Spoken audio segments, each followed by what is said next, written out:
Vậy soon Mother's Day ni long bum tak mi thui lung tu pa pathin khuma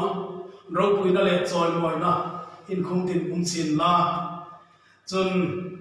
mun tina hi video lo shi tu Mother's Day lo in sin tu hai pu e lo pa Yesu Krista bi chi mi ka buk cheu vậy soon hin mun tina nu hai nu sin rim taka thawa ka solani ka khamani khomti man lawa mangai na le yarin taka anmo phunra phunme khai kuma inzan le kadit sang sang tak kan lana lalpanin reng in pui sin la cheu bal som na tam takin bur sengro sen cheu voi sun Mother's Day thu chale in som hin pathin thu tak mun ni ta lang kanuma FSC bung chang khat ain to kan chang thum zohan bung som ku chang som hi par ain to ka chang som hi pasari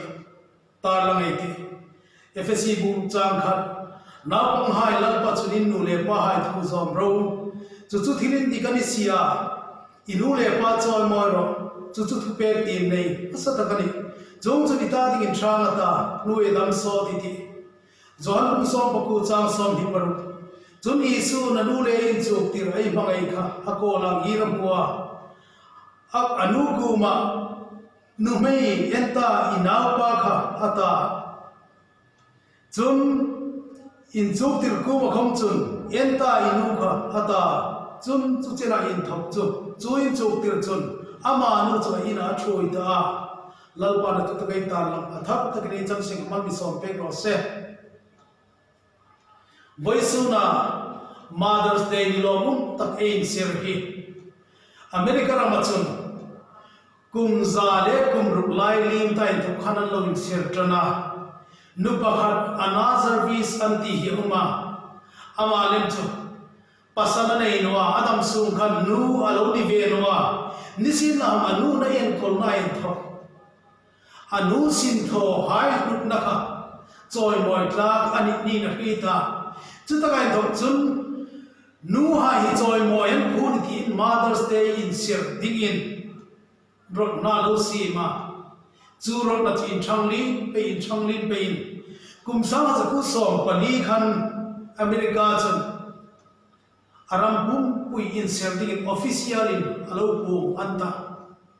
chu zar pe chu voice lem hin chu khobe bum pui deu thoin e huin sir ta asam chu nu hai mo phun nahi mo phun na koi mo takela nia ni sina man sin hi ngai lo be lo pola mi ani rop lakhani san chu sumlam na chium no in sin sumkurel bol na a now en kol da thum na sob da vel hai ang hiani lei hin poi mo em abawai thei lo ani jing lai ngai lo be lo ang ina tham jing lei hi sin ngai na suk lang na choi moi na ngai sang na suk lang na Mother's Day phang hi thil poi mo tak ani ki mani nisi nam chung lai jing chun khoben hun tam tak ai hang ena nu tam tak hai hi chu an mo phun in rim takin thobe jing boxi in rim tak le ring taka ve boxi nisin la kham ngai sang lo mangai na lo le lo ngai lo nu tam take lo ropani chu le chun voi su la Mother's Day mang tu hai ni e ngai tu dinga poi mo ka ti be chu inu hi i mangaya i choi mo yang i ngai huang ti lo ngai thu poi mo chun pa hai khoma e nu bei hain nu sinan tho na hin e ngai sa ngam e ngai poi mo e ngai huang e lo ngai tu seng poi mo ka ti hasan chu Mother's Day ai ti pathin thu pe kani another piece in the low book for me and not pathin thu pe Bible in chu tin nani na pam hai lan pa chunin nu le pa hai thu zom ro chu thilin di kan sia inu le pa choi moi ro ti ni kha thu pe la ra le lan no thu pe lai ko ma poi mo pol chu thu pe ti nei masata kan ni ate chun thu pe na ra le lo hin pathin thu ti nga la chung chun ita ding thang ta nu ye dam so di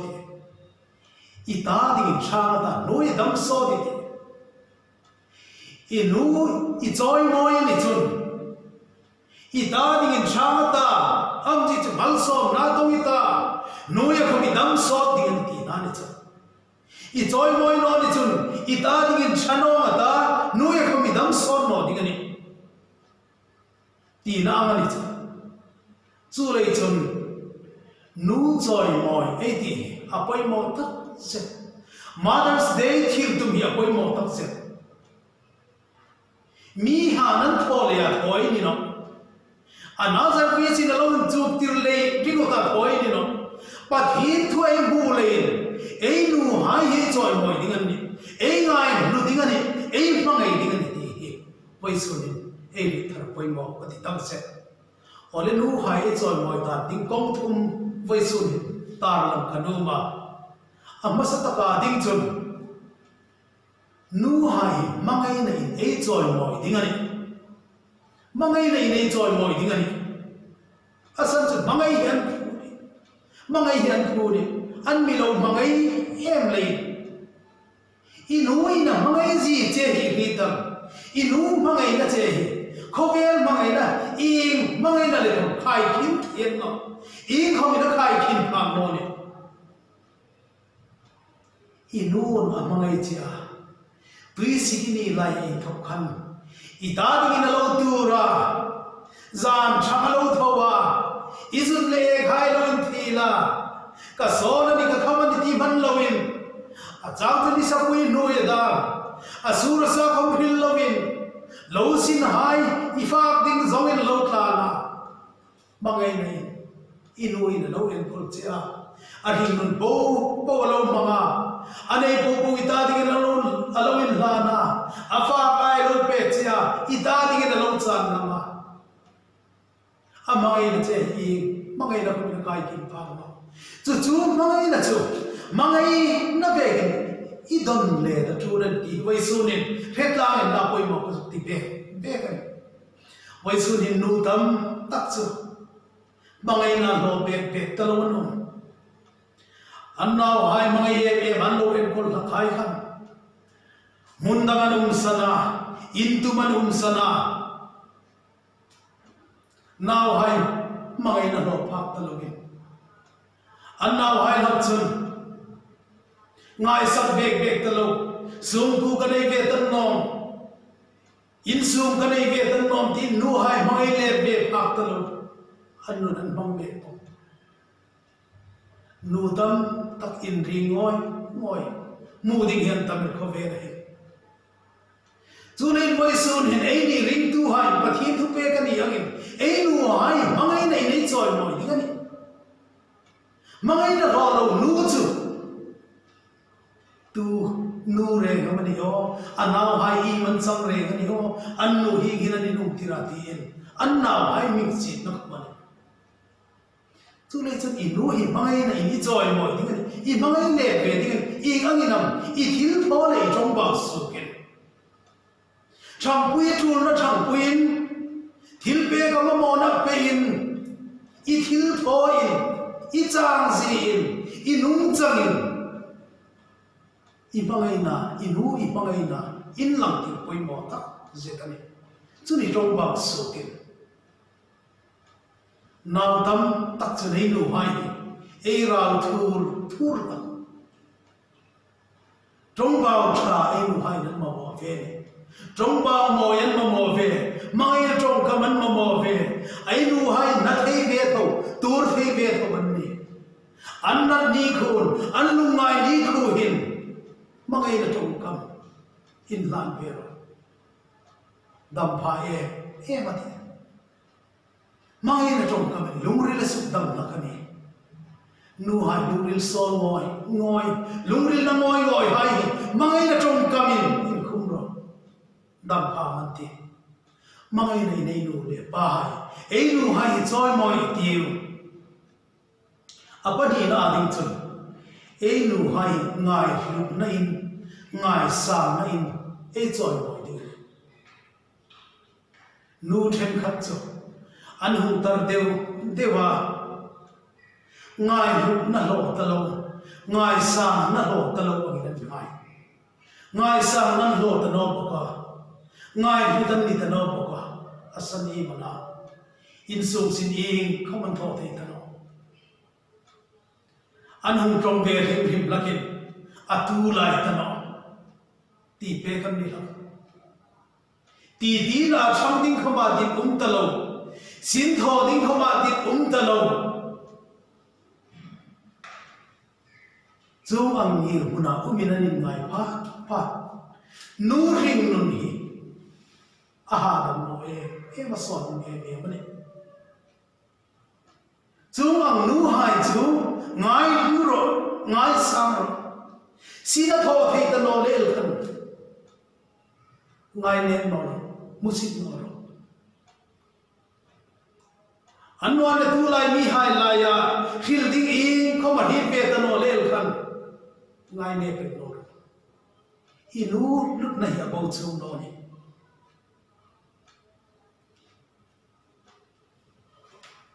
in ko ma tho thei ta no khom ala tong trai pe thei che ala mangai jing che anawi ni na khan ala mangai jing che midang bu amangai tu hai che mangai na le ka sa inu i khom tho thei ta lo khan ala mangai jing che ni chu lei chun nu hai ngai lu ngai te ei ta ding a sinan lo tho hai bu le khan ngai lu ngai te ei chin te tui si ge ni lai tu ban mi lo choi ni na hai bu le khan ngai lu ngai te nu then khat lem chu har sa tak tu pa mi lo choi ni tu hai ne tu lai ko vel cham kam pe ya mi ro phui tak mi hao sa tak da ei thol ta nisi la mai nu hai an hun lai khai ngai tu a rim se emin tlang lo sin tho da gut sin tho hai a an mi lo chaw mani kha nisa kuin hu hi kham ei fa ding ei tom ding zong in an lo tla na asur sa khom don lovin ni tinin ei fa ding zong in an lo tla na voi su nai ni ding ang hei ni kha kan hi chu lei nan sin kha sinin nui tak khom lo ni sin la nang le ke mi lo en ko na ding an lo tho ne hing hei kun pha na ding an lo tho ne an sin ka sinin ru ni sin la khom ita ding le ta ding an lo tho ne chu lei nan sin kha ngai lu ngai ti ngai sa ngai ti an mangai na ka i mangai na ko a khum phang lo a khai khim phang lo mangai na an lo mangai na ngai hu pe ke te khang ang mangai na ka kho ve le mun da zong in la mu na ding der no nu hi pa khat chau se ge nei angin nu mangai na mangai na hi kho ve la mun da mu ding no chu le chu kha mangai na a lu be be ka ei ta ding hom nan thing nan lo pe ngama an thing ama ei ta ding nan chan ngama ei ta ding nan tur ngama ni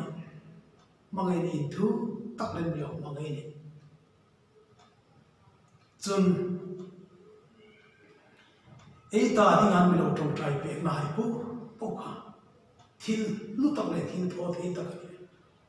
inu hin ing khama tho thei ta no khama de thei ti na la chang ve ding in a hin na hai ko outdated tak ko malo ni thei ni sin na kham inu hin al tong trai pe thei jing che chu tong trai ni sam thi la tho thei ni ti ei ri ko poi mo be be ka chu ei ri nu na ding hin a poi mo be ka ni ti ri tla mai ti kum sang khat charit som ni khan England rama mi pakhat Peter Ridgely anti uma ama Australia rama in pem dingin kumsang khat zarit som ni khan long in Australia ram England rama thungina pana hi chan chin atak takan in oi no ni chu history kam lo zong muthai te Peter Ridgely England ramai thok chun long in Australia ram paninan fia wang doi la takin tui pui tha longanin to lai chu hi pui a ra na tui a fo na an long chu pilel da a chung pui hai bu bo jan pil mang bonga an thi bonga nisinam Peter Ridgely chi tintina mani an ham kai theya anuma hum long pani na chun a hong san hi ma ama kopel along pani na khom chu apil no ka achum hai bo chun thi bonga Peter Ridgely bok chu sansu ki no ka anhunga long pung long pathum na chu long sansu no ka jong chana long pathum na hom cha pil no ka midang bo thi bong no ka Peter Ridgely bok chu sansu ki no ka along pali na hom chu long sansu ka long pali na hom chu la pil no ta pe dang bo hom ta thia Peter Ridgely bok chu ai din tin amani an ham ta na ding mu no ka anwa long hu long panga na chu long sansu no ka long panga na long pu hai chu thil bakhat mi tho pe ro tin an nge na Peter Ridgely chu ka hing nun in nang ni ni san him pe khania tu ya pil mang ding kani lai nang ni san him ani lai in ti tho pe ka ti cheu atia chung chun long pu hai chun hi long sung hin Peter pakhat uma kar khat lai in ta khan khosi ki namana a khosi ki anasa khopela chang le khomul phelo na uma khomulong ri cha hin chong traya lalpa kanau pa vai khat be milan hu tin no ro ti be do takin chong traya ama lagi anna in dik ta si Australia ka matun phak ta din zawon ta no lein tlamu ta ka thi the na dingin anau pa angin sim la ama azun lang ro antia ke ni hi ta ka lama chu pui hai po rak mi mel hi wama anau pa lem jam thei ding kan der si no nang chu tian thoka kan sam su kan la su kinia thingai no ma thi chia anau pa in lang la chu chu na ma kham tlamu ta ki na thi theya ding an tia jong chun Peter Ridgely chun ole thong ka de atia long sung ding chun ham lu ta Peter gam no chu mai hang en chun tho le khat lovin Peter Ridgely chu atrak ta chu dam no Peter chu midang ni lovin anu sara Ridgely nge chu nia kum som lion melin mutalawan nia anu hin anapa mu besia longa Australia ti panvenia anapa mu no anlawa lalpa kanapa vai khat bek milan mu tiro ti atong try na kani lai hin nu tong try na in thina tho the ji an lang Peter Ridgely kha long pil na voi li lai lo thang da nisin lang khang lai khana nu chun anapa mu thei na ding pathin ko ma lo ni chara anu tong try na lein Peter Ridgely chu voi li lai long pil na san su ki lo ma nu tong try na hin sin tho thei tak setane ke hom ka him nu na hin ka nu tong try na hin sin tho si na satake ka ri chinga lekha kan chu mai bible kan chu mai sumle pai sung ding i kom ka nei ve no har samoi noi a tho khania nisina panu hin thei to pe ina mi lo tong try pui la ka lo thing thei na ding thei to pe mi lo tong try pui chu zar chun lalpan ka ma lam pui mi ru pe pe ya voi sun hin ka nu tong try na zarin hing chen hi pathin rong bol na thuin ka mani nu hai trong trai men sin tho thei ni tu le chun nu hai hen lu bek bekel thilan tho thei ta no khomani thei thilan hil thim no khomani thei ni sin la man la trong trai bek thei che ni tu le chun ni nu hi ta di na lu ngai lu inu hi ta di na lu ni ngai lu a lu ni ta di na lu ni ti hil hil bokro lut na nei lo angin ngai roi ante khovel hin dam trong kai na nei lo angin ngai roi ante nu tar dam ta khai chu angai ngai ni man ta an na hai nan lut je hil ngai no le lut na nei lo angin an ngai ani chu le chun mai sun mother's day bang na hin inu hi ta di na la lu ni ti re ching la chu al lut na chi nu ko ma hil bokro in padi ni implemente ole pathum na ding chun nu hai choi moi the na chu I su dit zong anun mang I su ku mai nun pelin pekin chu chu ne ka ro pui le ma nu ai choi moi the na no I su dit zong ni nun mang la I su nun zui la I su ta ding ni nun pero chu chu ni nu choi moi Yesu dik zawa ilu ni bangani chun mi hai hi tu naw pa mana hu tingal ti che hi tu naw no mana hu tingal ti che jong chu ni lo ba ilu ni ko lo ta kai bangani chun hi tu naw pa chu naw no chu ni hu tingal ti che inu le pa means sukse ko hu ni tingani Yesu dik zawa ilu bangla jong chun Isun lo ma ti chia mi hai na ga inu kham choi moi bok ding ani asan chu isu khan anu choi moi an no anu ngai huwa anu ngai sak khati Isu Krista kha Isu putting in Calvary cross there him de na uma noi tak sain noi ring nun khan hi khowele na um tano dingani thi atita jong an hem de mek lai khan ama kola anule athui roi ai mangai zohan ni khamwa anu gu ma chun num hei enta ina pa kha ti na pila jomang bok chun thui roi zohan gu ma chun enta inu kha athia chu ni ai tok chun zohan chun mari ka inti ga chu ya en ko thuai bu lai hi ga ngai tu na Isu Krista kha unaw dang khamanai sia Jacob dan Jacob Johan ti hai Judah ti hai la unaw nei ton kha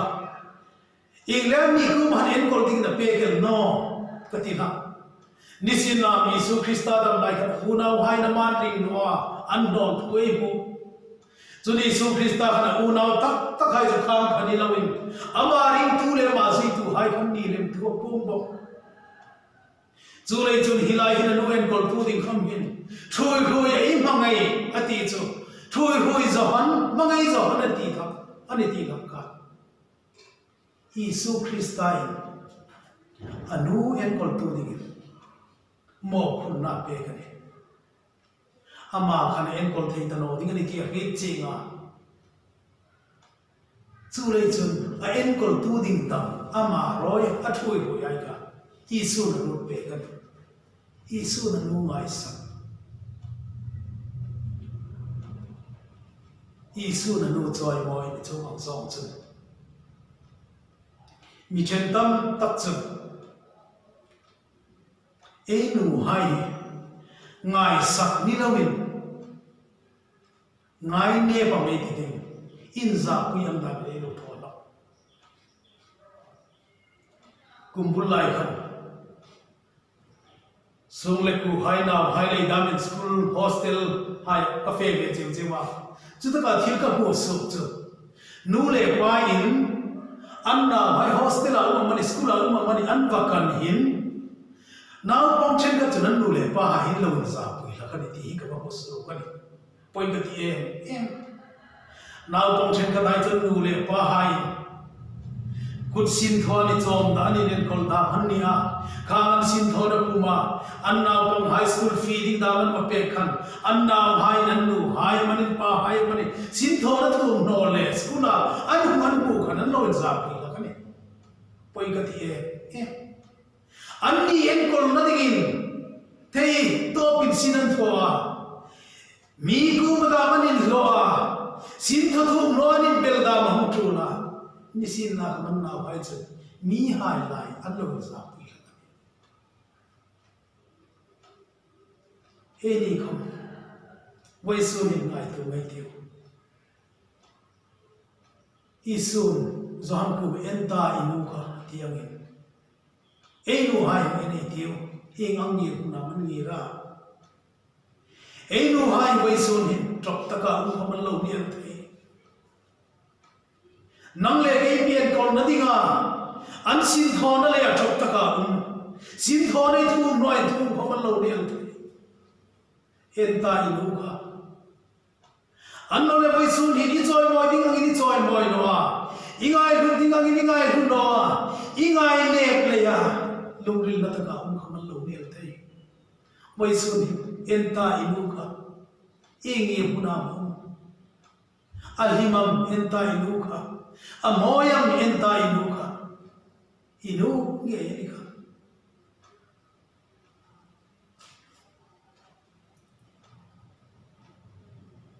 chanchin pakhatan sila tlang ramahim mei thai pakhat uma now ne ni min apasali na thi sana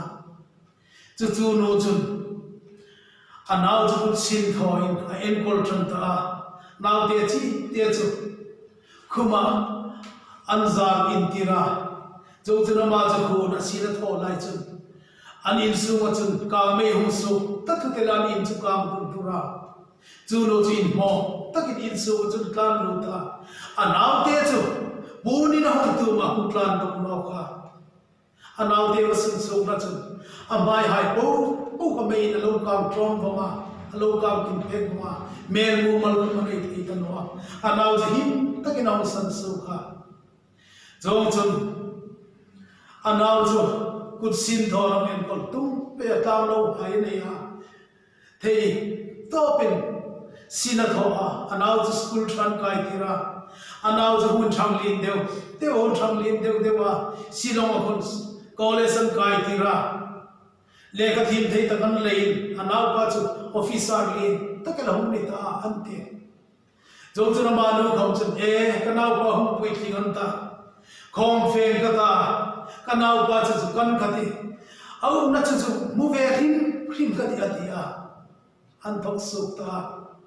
bas chu silong apan ta jo chu na nau pa office on tlong chun now watch no ro pui khomela security guard hai again hai chun lo ga ta amanu zu tung chun na hi manai tho ding tu manai hu no man lo tia kanau pai hi ta gen ma chu chu mu no man tia jo chun ni chun patla lo ta an pu ko la chun tu la son inu kan ti pa khat uma kan hu lu tir ding an ti chun ama chun nu mai trom vogel mel mu mal khom nei lo chu mi lai chunan za puya kanoni no infected lo te anu chun na ati khopela mangai ama le main kam le mai trom vong anau pan lo za puya ta chu anole nau pa chop ni nadinga than sapul kaya sina thon hai po anau pan ing ma lo ngai ta chu na di beka mithipumin inti akirta akir nadin baz bahara din khabanai tan asin ho ai tok chun ke nong kirtu pe yong kirtu pe ta tasik lai ni ade yati em ma lam la chun lam sira dei ti lein an kon khamul helo ne tu atuta anau pa chu I mani chen no chun har do puta kanu khai ma chang reng reng ni ti in aung hot ki ra karin lam si ra nu khomur hello at luang mo chun awa pan na ya ama chun si le me ni chak loi loi ni si na manu chu sam yen ta no athita aung ta no ole mi tam takin ei nu hai ei ni le yan lo tur na ei ni le yan mer sit na ei za pui la inu chunan za pui ve ngai no che ruli ban thei na dingin mer si din law lo min si na thowa i khop thei na dingin phi tra min law lo in a fak ai pe cha i ta dingin alo tura inaw tet lai kham zan dei kham ti ngai no izun le khayan thi la lung tak ai zan thei na dingin i fa ding don ding zong in asura sa hil ngai no ni sa puin hoi da ru puin hoi da lo da fe in sin tho su kin i fa ding zong in lo fe da ole tu hin i hung chang kam ve da nu ro pui tak tak mi hal sa nu hai da mi pu lein i nu hi i ngai ne pel ding mo i nu hi ngai lu ro i nu hi mangai ro tu tu pat hin tu pe ka ni tu tu i choi moi thei da ni i nu mangai ro i nu ngai lu ro i nu dit zo Yesu Krista ta ding ni nu pero chung chun i ta ding in tha ta nu ye dam so di mal so nei pat hi thu na kum che ne amiro chu chu ang tholo a i nu in ma la wai ngai mu sin ni chun i ta ding na tha ma ding ani chu lai chun voi son hin Mother's Day ei bang nei in ngai tu chi ngai tiu nu ha in choi moi ding ang nei choi moi to ka ei ngai nu ding ang nei ngai tu to ka voi so na Mother's Day a thil pe ke pe ri ko thi to no mani ei hring nun in ngai ho ngai ta ei hring nun hin mangai tiu ni khat thil chau ding an no chu ta ka khom chen lal pan thu me amira ti no ei ta ding a chat na ne mal so na dam so na ne lal pan thu mal so pe ro se